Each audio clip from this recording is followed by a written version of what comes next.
So Mhm. Martha really is like the main person who calls him, the son of God. So that's kind of the main parts of the Bible of Mary, Martha, and Lazarus. But the women were, including Martha, they were miraphors or mirror bearers. They were the anointers, sacred anointers. And it wasn't just a simple thing for you to just step into that role. Like, it's a sacred act. And the oils that they were using, as you had mentioned, were expensive. So if we even look at one of those particular oils, which is spikenard, that is a very expensive oil. I bought a small jar of it for like $60.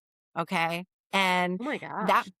yes. And that plant, and It's I like got, because rose I got a oil. Rose oil clear. It was rose oil, one of them, because that's very expensive. Like just a little five very, milliliter of like actual rose is, I mean, I used to work for an essential oil company. Ours was $200 for a bottle because it would take 12 roses to make a single drop.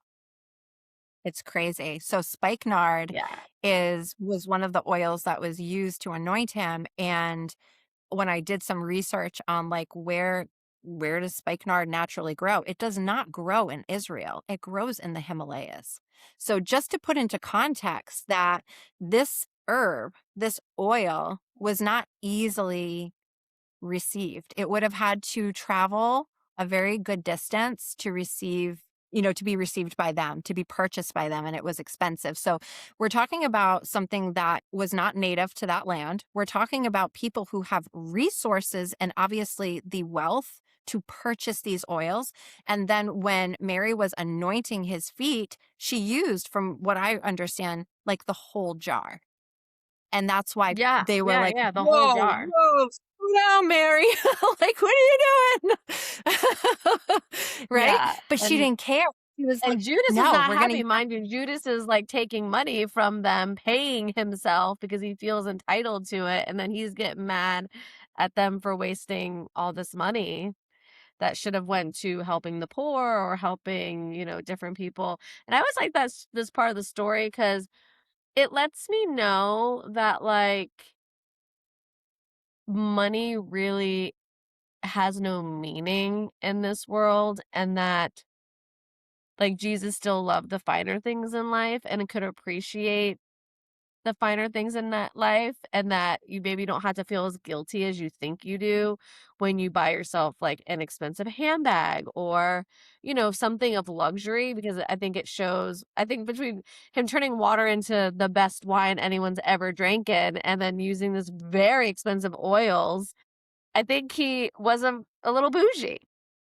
Well, I think that luxury is a sign of curation.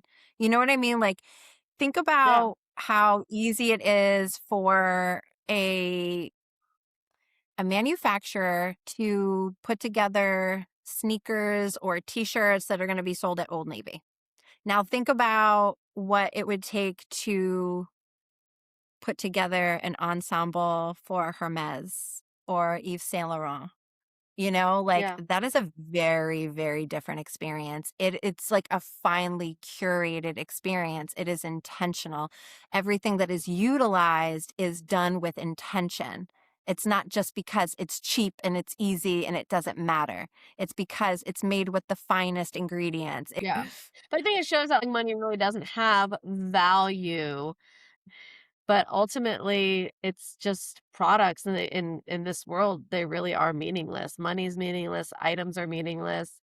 To him, he's like, I mean, like we should have fed the poor. He's like, I don't need money to feed the poor. I'll just give me a fish and a loaf and I'm gonna make more fish. And he's like, I'll create fish, I'll make wine, I'll make all these things. So I think to him it wasn't real like money is meaningless, items are meaningless because he was able This to kind of do whatever he needs to do. it showcases how the ego functions. And I think that's so much of what he taught is to show how the ego functions. Yeah. So sometimes I like to think like when I buy something I probably shouldn't buy or I don't really have the money for, I'm like, well, Jesus would have done it. Right. Exactly. It's like a very expensive oil. Tasha.